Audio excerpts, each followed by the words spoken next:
Magtatahi tayo ngayon ng punda na may zipper sa dulo. At meron design sa 4 na gilid, no? Ngayon, sa 2.5 yarda, makakatahi tayo ng 4 na punda. 4 na punda, no? Paano ang gagawin para makatabas tayo para sa 4 na punda? Ganito lang.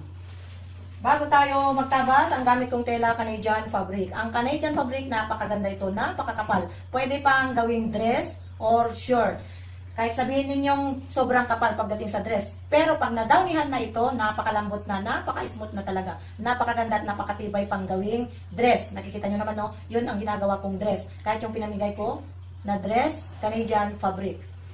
Ngayon, itong gagawin natin, 2.5 yarda, tayo 4 na punda.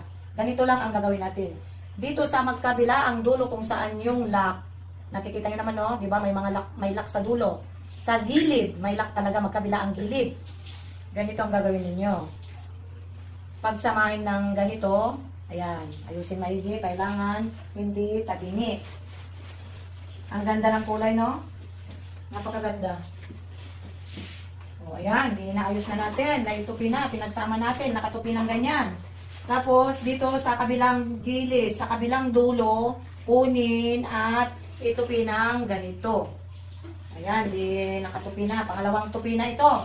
Ang susunod, pagmasdan maigi ha, pagmasdan maigi. Ang susunod, itupi pa ulit ng isa. Kailangan maka 20 inches lang tayo. Ayan, itupi ng 20 inches. Ngayon, sukatin natin, kailangan 20 inches ang width, no? 20 inches. Ayan, kailangan 20 inches. 20 inches. 20 inches. Di 20 inches na ito. No? O, pansinin ninyo ha, dito sa gilid para hindi kayo magkamali. Bilangin natin dito sa dulo. 1, 2, 3, 4, 5,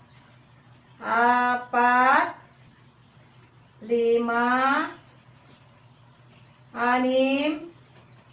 7, 8.